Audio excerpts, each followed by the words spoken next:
Ladies and gentlemen, we have a session now on partition, which took place 70 years ago this month. We have an extremely distinguished panel, slightly weighted towards Pakistan this time, but I'm sure Sugata can make up for this. Sugata Bose, whose great uncle was Subhas Chandra Bose, Netaji, one of the great heroes of the freedom struggle. Ayesha Jalal, who's and also a great professor of history at Harvard in his own right. Ayesha Jalal, professor of history at Tufts University, but whose uncle is arguably the greatest writer of short stories in contemporary, in modern India, Sadat Hussain Manto. We have Ahmed Rashid, the greatest expert on the Taliban and modern Afghanistan and Pakistan, and Rahman, ex-editor of the Sunday Times and distinguished columnist and general luminary of South Asia. So a big round of applause for this extraordinary panel.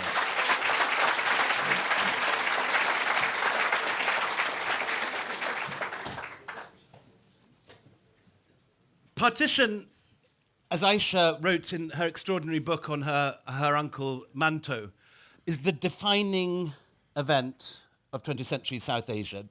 Ayesha, will you just set the scene a little, what it means in South Asia? I mean, for the first time in the subcontinent's 6 millennia plus long history, the subcontinent was divided along religious lines.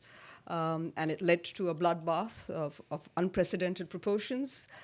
It distorted forever the political balance of the Indian subcontinent, with the result that today India and Pakistan are daggers drawn and have been for the last 70 years and are likely to remain that way for another 70 years, unless something remarkable happens.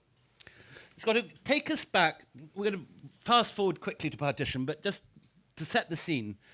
After the First World War, Britain has promised that if India helps with the First World War, that dominion status or even independence is something that's likely to come.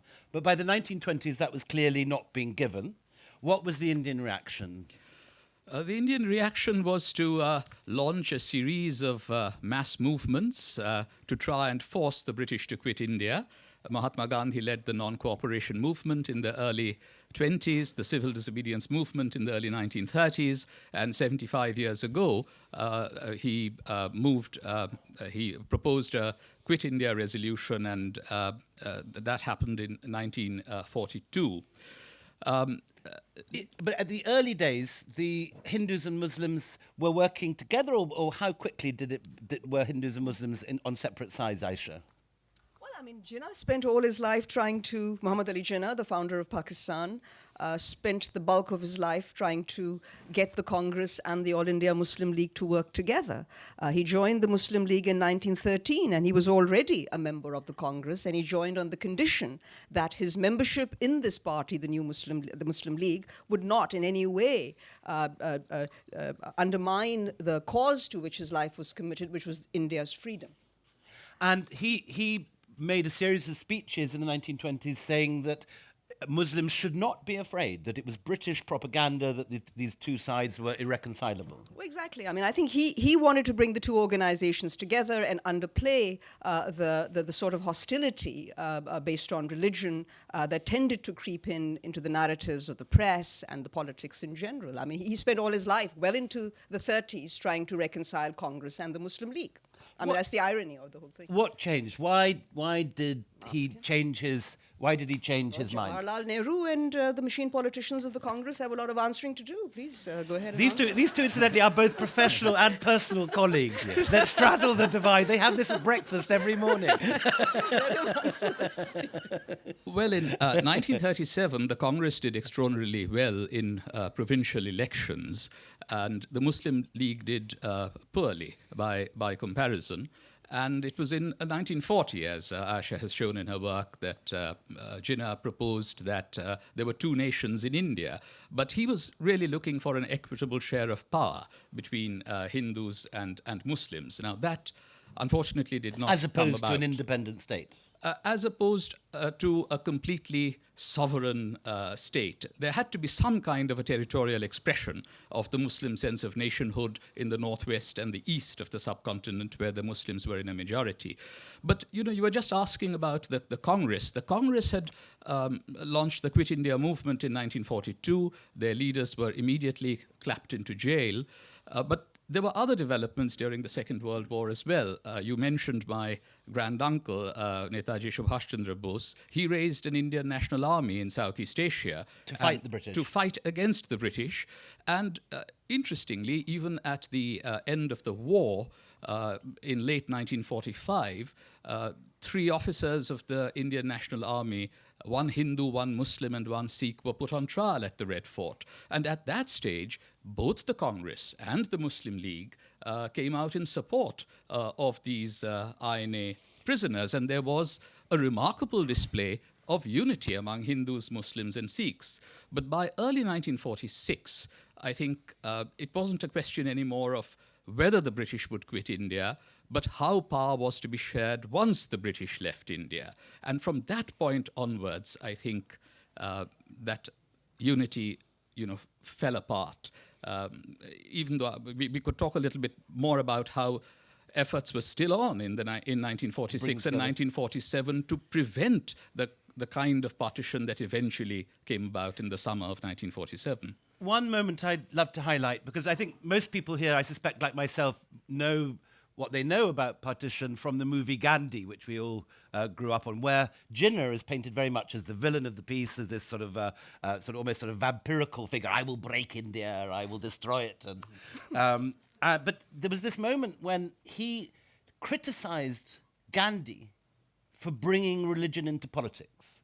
And refused to call him the Mahatma and got booed off the stage. Would you just highlight that 1 second, Ayesha? Well, I mean, I think that it's unfair on Jinnah's part to accuse Gandhi of bringing religion into politics. Religion was already in politics in India, as far as I can make out in my studies. And so Jinnah was making a political point when, in terms of Gandhi's promotion of the clerics, or the rather right-wing Muslim leaders during the Khilafat agitation, which was before Gandhi eventually took over the Congress at Nagpur. So I think he was critical of Gandhi for promoting a certain kind of politics. But I think it's historically incorrect to say that Gandhi brought religion into politics. He may have given it a greater agency, greater legitimacy as a result of his support for the Khilafat agitation, for the preservation of the Ottoman Caliphate after World War I. So there's a growing personal enmity between Jinnah, a Gujarati lawyer who wears correspondent shoes, nicely cut tweed suits, beautiful ties, and 2 other anglicized lawyers, Nehru from UP, who is a Brahmin, and Gandhi, who is another Gujarati, could potentially have been a great friend of Jinnah, could have got on with him, two Gujarati lawyers together. Temperamentally and style-wise, they were completely different. Just because you're from one region, there's no reason why you should be. But how important was that clash of personalities, do you think? Very important. I think that both Gandhi and Jinnah had a particular sort of inability to get on. And let's not forget that when Gandhi came back from South Africa, Mr. Jinnah was well on his way to being the preeminent popular leader, certainly in Bombay, and Gandhi came and stole the show for him. And I think Jinnah was also a constitutional lawyer. Gandhi was an activist, political activist, and that sort of clashed. Yet Gandhi and Jinnah continued to be in conversation in the 1946 and 1947. I think the clash was much greater between Nehru and Jinnah. Gandhi even proposed that Jinnah could be made the Prime Minister of a united India. Perhaps it was, but let me say something more. When we talk about partition of India, we are really talking about the partition of 2 provinces, Punjab and Bengal, both proud of their cultural and linguistic identity. Just as when we speak about the partition of Ireland, we are really talking about the partition of the province of Ulster by totting up the numbers of Protestants and Catholics. And that was exactly what was done in Punjab and Bengal. And yet, since I'm from Bengal and my grandfather Sugata Bose tried very hard until the very end to preserve the unity of Bengal. And I have to say that both Jinnah and Gandhi in April and May of 1947 supported the plan to keep Bengal united. And it was Nehru and Patel, the machine politicians of the Congress, which vetoed the plan, Mountbatten had recorded 2 alternative broadcasts on the 28th of May of 1947. And it was Nehru and Patel who wanted power at the strong centre of the British Raj who vetoed that plan. Before we go to 1947, let's just set the scene. So at the beginning of the Second World War, 1939, 1940, 1941, was Pakistan inevitable, or was it still... No. Keep going. I think inevitability in this process is a huge error. Historians don't talk about inevitability because it makes their function irrelevant. It's all about human choices and action, albeit in difficult circumstances, and that's what historians do. So no, absolutely, inevitability was not even there in 1947. So at what point do you think... the arrival of, first of all, Attlee's decision to quit India, no later than June 48, Mountbatten's arrival and his desire to leave as soon as he could to get on to better things in life, meant that they had to get out quickly, and they wanted to get out in a quote-unquote gentlemanly way. So that meant doing a deal with the Congress and dumping Mr. Jinnah, whom they'd built up during the war. So it was simple as that. So turning to both let's now, in a sense, talk about individual families caught up in this extraordinary political movement. So, Ahmed, where were your family at this point, as these rumours about Pakistan were? Was it going to be a sovereign state? Maybe was it going to be a sort of semi-federal thing? All these options on the table, rather like sort of Scotland before the independence referendum. People aware that various things various options were possible for the future. No one quite knowing what was going to happen. What were your family up to? Well, my mother's family was from Lucknow in UP, and my father's family was from Simla. And both within modern India. Both within India. And my mother's family decided to move to Pakistan. And she had just lost her husband. That's, my grandmother. She just lost her husband. But she was remarkably astute. And very quietly and secretly, she did a deal with a Hindu family in Karachi who had a big property in Karachi and wanted to move back to India, and they did a swap so that she gave her house up in Lucknow to this Hindu family, and he gave up the house in Karachi. And my entire grandmother, and she had 6 daughters, 2 sons. Some of them were married, some were not, and they all moved and sailed from Bombay to Karachi and took up residence there. And the Hindu went the other way. This was just. It was before partition. It was like the early 1947. So people were already beginning to make plans, make provisions for themselves? Well, people who could afford it and people who had good contacts. And yes, they were already, The added thing was that my grandmother's son, my uncle, was in the British Indian Army, and he was the ADC to General and then later Field Marshal Claude Auchinleck, who was tasked by Churchill to create this, first of all, to create a security force to protect the mass movement of people, which he tried to do, but he never had the manpower to do it, Auchinleck, and then to divide the Indian Army. He was told by the Ministry of Defense in London, you now have to sit and divide the Indian Army. Hindus this way, Muslims that way. Every soldier will have to be interviewed and asked where he wants to go, because there were Sikhs, Christians, all sorts of other people. And he refused. He said, I spent my whole life, from the age of 17, I spent my whole life in India, in the Indian Army. I'm, the chief of the Indian Army. I will not oversee its a breakup. And my uncle was the ADC at that time. So, that was an additional thing that my uncle's kind of presence within the government, itself, probably speeded up my grandmother's departure for Pakistan. So, Auchinleck actually resigned. And many people say that if Auchinleck had not resigned, he would have had a much better chance of building up trust and security on the border and preventing a lot of the massacres, etc.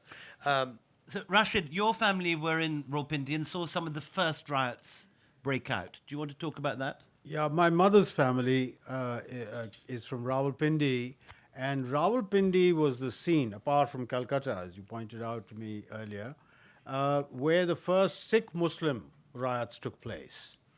And they were very bloody. And they kind of triggered similar clashes and similar riots and similar massacres all over Punjab.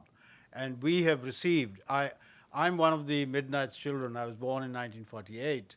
So these are received stories we've got from our mother and from our family of how in Rawalpindi in particular, the Sikhs being in a minority were set upon by gangs, Muslim gangs, and then there were retaliatory actions by the Sikhs, and it was really, really bloody. And that triggered a sort of wave of, if you like, communal riots all over Punjab. Sugata, the worst killings of all were the Great Calcutta riots. Do you want to talk about that? Well, the Great Calcutta killings took place in 1946, from the 16th of August to the 20th of August 1946, and at least 4,000 people, possibly more, were killed in a space of 4 days. And in a particularly bloody way. Yes, but I have to say that the worst partition riots took place in North India in the Punjab. and the Punjab. Interestingly, you've talked about my father's family. My father was a prisoner until September of 1945 in areas which became Pakistan. He was a prisoner in the Lahore fort. And then very distinguished lineage of prisoners there. Yes. And then in 1945, he was shifted to Lalpur jail, which is Lalpur is present-day Faisalabad. And so he was released from prison, came back to Calcutta, and he was a medical student. He had lost 4 years, so he became a doctor. And in 1947, he was tending to victims of the partition riots. Interestingly, my grandfather and father did not celebrate independence. They mourned partition, like Gandhi, who was in Calcutta, not in Delhi. And I think Gandhi's silence on the 15th of August 1947 spoke louder than Nehru's eloquence in Delhi with his famous Tryst with Destiny speech. But my mother was born in Dhaka, which is now the capital of Bangladesh. And she happened to be in Delhi on the 15th of August, took part in the celebrations, even though her uncle, the author Nirod Chaudhary, was a great admirer of the British Raj and only reluctantly gave his niece permission to go out and join what he called the mafficking on Independence Day. But no sooner had the lights of the celebrations gone out that Delhi was plunged into violence. She has described billowing smoke from the different localities of Delhi. And in September, when she was returning from Delhi to Calcutta, she was on a train, and there were people who were being killed and thrown out of the train.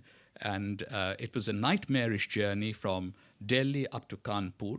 And then in Kanpur, the military police surrounded the train, arrested the murderers. And after that, the train had a relatively peaceful journey towards newly partitioned Bengal.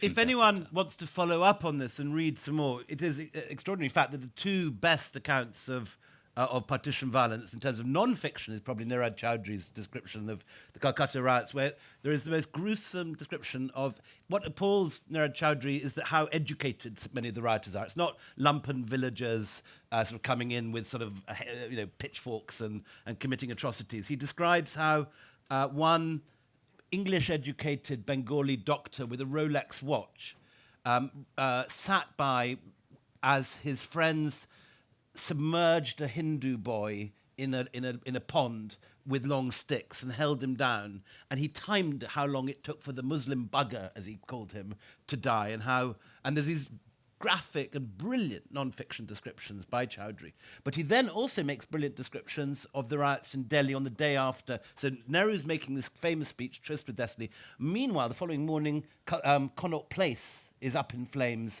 with educated ladies walking in, helping themselves to hand creams on the boutiques. And have you read that? Yes, there was an 84-hour curfew that was imposed in Delhi. People had to be sort of confined. In fact, my mother has, again, a non-fiction sort of description. She and two of her cousins, she was only 16 years old then, were cycling towards All India Radio, and suddenly, one of her cousins said that people are staring at us. Your sari is billowing in the wind. And it was nothing to do with my mother's billowing sari. They had come to an area where there had been terrible riots, and the military police asked them to go back straight away. And my mother says that she hadn't cycled so fast ever in her life, and with the help eventually of a Tongawala, they were able to make their way back to Nicholson Road in old Delhi, where they lived. If Niraj Chowdhury is probably the greatest non-fiction witness to partition rights, then Sugata Manto, your uncle, unquestionably is the greatest writer of short stories and fiction.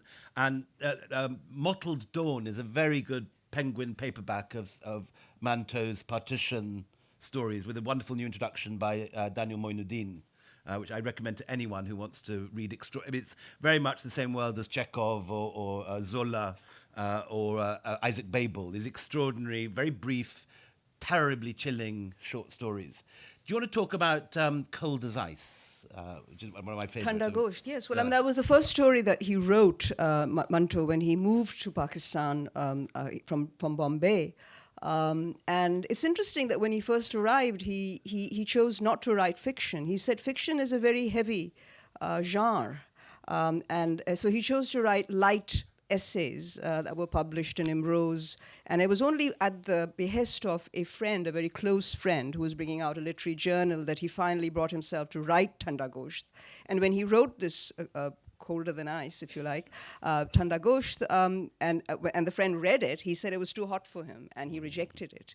And he said, come back next day. Describe the story. The story is about a Sikh who takes part in violence, kills the members of an entire family, and then kidnaps the girl, and he carries her to the canal with the intention of violating her. And he's about to do that when he realizes that she's died. She's died of fright, and that just sort of destroys him. And so when he returns to his hypersexed partner, he's unable to perform, and she touches him. She's very angry with him. She's jealous.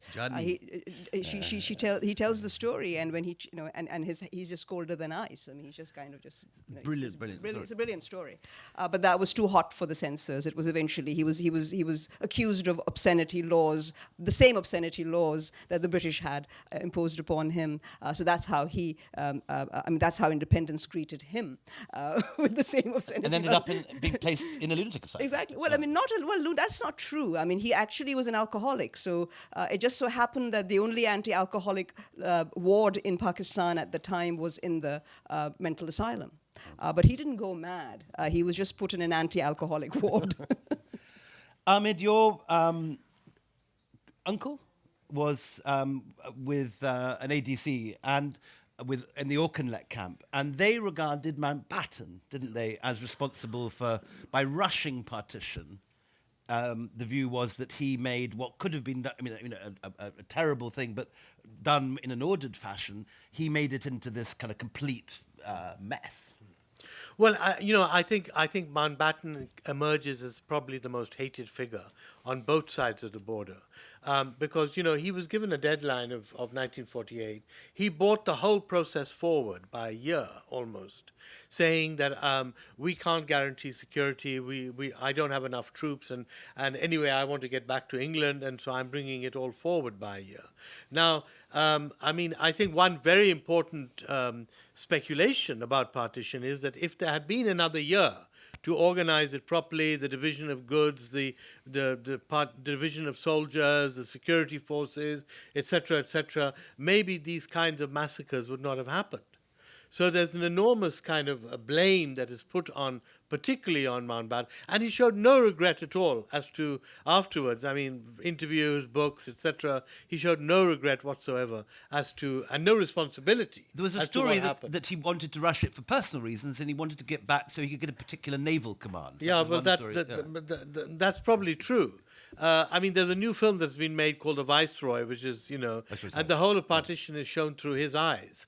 And it kind of elevates him to be this very neutral figure and trying to do good.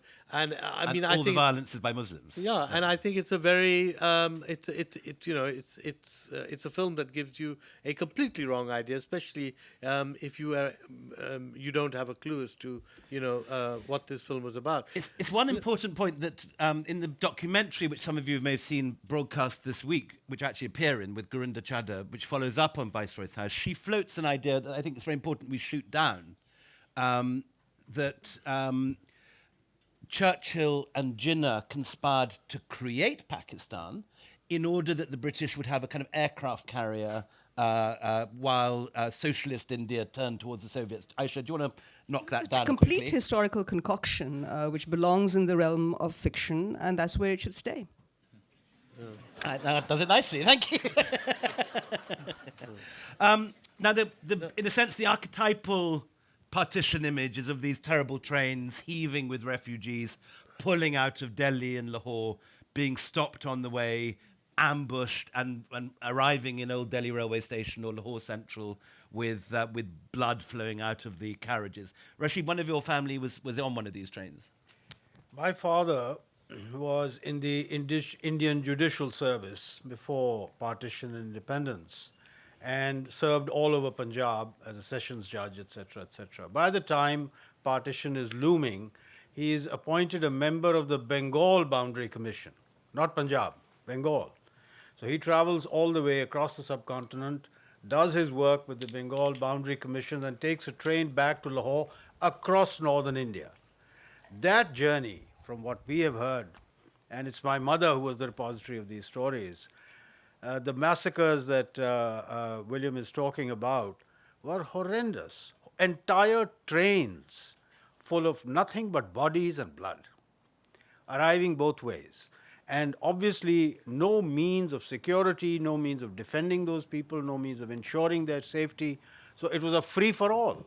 And once the cycle of violence had begun, it spiraled upwards until it just, flooded everything and created this mess.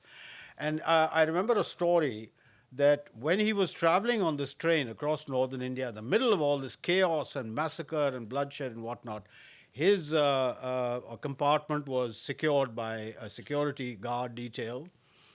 And at one of the small stations on the way, a woman ran into the compartment. She was fleeing some pursuers who intended to kill her. And the security detail tried to eject her because, those were their orders. Nobody's allowed in that compartment. And my father stopped them. And he talked to the woman. And he got her story. And he said, leave her here. And conducted her to safety to another station where she had family or something. And she went off. So, I know we dwell on the tragedy and the massacre and the bloodiness of these events, but I think we also need to recover the lost stories, in my view, of people helping each other, of humanity, of neighbors saving each other from such gangs, hiding them, giving them shelter, not revealing their whereabouts, ensuring that their homes and properties were relatively safe to the extent possible. That side, the humanity, I think is something that needs recovering, and we need to remind ourselves of this duality of barbarism and humanity. In the edition of Manto's stories that I mentioned, there's a fantastic introduction by Daniel Moinuddin, in my mind, the greatest short story writer in modern Pakistan, and he, in contemporary Pakistan, as opposed to Manto from 40 years ago. And in many ways, a man that has learnt from Manto and found a way of bringing those stories up to date. And he tells the story of his father, who was in charge of Lahore railway station during partition. And there was one train arrived where everyone had been massacred, except on an examination, one baby alive under a seat. And they adopted the baby and took it into the household. And there are many stories like that of people. Well, I just want to finish the story about Auchinleck, which has a great resonance in India and Pakistan, especially with the militaries of the two countries. He refused to divide the Indian army into Muslim and Hindu, and then resigned, and was treated very badly. But his send-off is like one of the great moments of partition, because when he left, he was surrounded by, hundreds and thousands of troops who were all crying.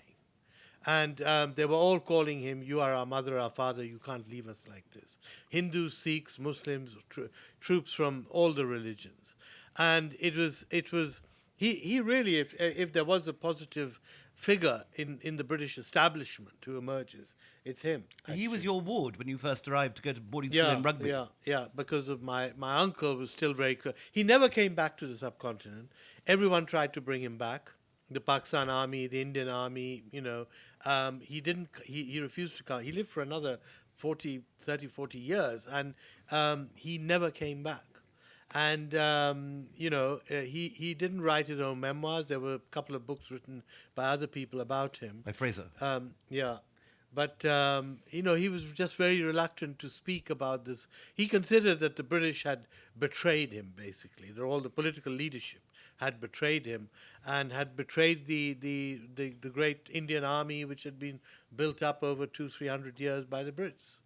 Ayesha, do you think partition could have been avoided? I mean, and should it have been avoided? Well, it could have been avoided, but that required a power-sharing arrangement and some generosity on the part of the larger party, which was not forthcoming, especially, as Sugata was pointed out. The machine politicians were not minded at that stage, especially when the fragile crust of order broke and it became more and more difficult to compromise. But I do think that with more time and more care, and most importantly, by focusing on the regions, particularly Punjab and Bengal and their politics, rather than imposing an all-India solution, partition was entirely avoidable. Sugata? Yes, after all, the Cabinet Mission's proposal for a federal or a confederal India in 1946 had initially been accepted by all parties, including the Indian National Congress and the All India Muslim League. I think it is always better. Sunk by Gandhi? Why did it not happen? Well, Nehru, I would say again, in July of 1946, said that this grouping of provinces, which was the nub of this federal arrangement, would not last. Gandhi also said that the grouping of provinces is worse than partition. And Jinnah said it's the guts of the whole proposal. I think Gandhi also went along with... How you two have managed to write a book together? Well, Gandhi did say what Ayesha has just mentioned. Before, that grouping might be worse than Pakistan in a private letter. But once the Cabinet Mission's plan was announced, Gandhi changed his mind, and he said that this is the best plan that the British could possibly have produced under the circumstances. So at least Gandhi was much more flexible. Nehru, on the other hand, said that who are the British to tell us whether grouping would last in 10 years? And that unnerved Jinnah and the Muslim League and led Jinnah to say that we now must have direct action to get a sovereign Pakistan. But Jinnah, until the very end, did not want the partition of the two provinces, Punjab and Bengal. And so I think that if one could have shared power, if one could have divided sovereignty, then it may have been possible not to divide land. Ahmed, I want to give you the last word. We're out of time now. Just the last one. Is 1947 still with us? Has it ended? No, it hasn't ended at all, because India and Pakistan don't talk to each other. And there have been 3-4 wars between the two countries. Now they're both nuclear armed, the most dangerous sort of nuclear situation, minus North Korea. I mean, there are a whole stack of issues and disputes that have been pending for the last 70 years. And Kashmir, and then smaller issues, glaciers and rivers, and all sorts of disputes which have just not been resolved. And unfortunately, this, as I said yesterday, I mean, it is really tragic that our leadership has not taken up this 70th anniversary and said, look, let's put aside our differences, let's show some kind of solidarity. But we're all victims of the bloodbath of partition. Let's come together and try and do something together. There's not been a single India-Pakistan conference, seminar, intellectuals, journalists, writers coming together. It's been tragic. Except here, on this stage. Yes, except beyond borders. I mean, well, there's been a lot outside, in Europe and England and even some in America. But at home, really, I mean, apart from a few, one or two newspapers running some good articles, etc., there has been very little. And that is, I feel, is so tragic. What an opportunity missed. I mean, 70 years of so much, violence and headache. We have really messed up this opportunity. Yeah. We have time, I think, for 5 minutes of questions. So, lady with the headscarf here. We have a janta. A bike. 1 second. A bike. Come here. I'm Musarat Kadeem from Pakistan. Thank you very much. I think this is really needed because we have the historians, the journalists, and the people who have heard from their parents the stories of partition. We have been working actually at different levels to overcome the differences, to overcome the misunderstanding, and the legacy of the partition that we have been carrying for almost 70 years. I think it is the time now, we understand that only naive forget their history. But I think it is the time for all of us now, sitting in India and Pakistan, to forget about not to forget about the legacy of the partition, but to carry it forward in a very positive way. And it was in 1996 I suggested, when I was a part of track 1.5 diplomacy between Pakistan and India, let's write a common history of Pakistan and India. Because what we do, You have one. have done They've done it. this is what I'm suggesting. That's actually, that's my request. That's my request. This is because, we always talk about the problems and the issues. There has to be a solution now. 70 years is, I think, enough is enough. So let's, as a vigilant, alive, very resilient, powerful, strong nations, two nations, Indian and Pakistan's, we need to actually now show to the world that if it comes to us, I think we can live peacefully. But it should be our century. It should not be, we should not let it go to the hands of the few who are controlling and ruining us for the last 70 years. Thank you. Any Indian voice would like to answer that? Yeah, you've got your hand up. Sorry, I had a question, not an Sure, answer question to that. I was thinking in terms of the responsibility. Britain had a role to play during the transition, and it looked like it seemingly had a very sort of bad transitional time at a time in the partition. So, what is it time for Britain to really take responsibility for it, and also possibly even apologize for that? Actually, If I could give a short answer, then Yes, please. hand over. I think the great tragedy in this country is that the whole of imperial history is absent from our school curriculums. It is the most important thing, for better or worse, the British ever did. We completely transformed the world for better or worse. And yet, while certainly my kids would learn about every detail about Henry VIII and his wives and the Nazis, racism being something the Germans did, but we do not in our history curriculum. It's not something we're guilty of. And so people in this country are simply not in a position to judge not only what we did at partition, but everywhere else, in Cyprus, in Palestine, in Northern Ireland. It is absent from our curriculum, and we are not equipped in our education system to come to a conclusion about these things. Yeah, look, of course, there was this terrible abdication of responsibility by Mountbatten in 1947, and the British ought to face up to it. But I would say that Indians and Pakistanis have to take responsibility now. After all, the British and the Irish were able to rethink sovereignty in the late 1990s. That's what led to the Good Friday Agreement of 1998. That formed the basis of Scottish and Welsh autonomy. But we in India and Pakistan seem to be clinging to the old colonial definitions of sovereignty, unitary sovereignty, that we learnt from our British colonial masters. And there's no reason why we should continue to hold on to a definition of sovereignty that we've got from a Curzon or a Mountbatten. And instead, South Asian political thought is replete with ideas of shared and layered sovereignty. And that's the way forward. We were not able to form a free and flexible federal union from below in 1947. And in some ways, we need to do that both in India and Pakistan, and that can form the basis of a historic reconciliation between the two countries that came into existence in 1947. One thing that we haven't said that was Mountbatten's priority was getting the British out of India safely. And in that sense, it has to be said he'd succeeded.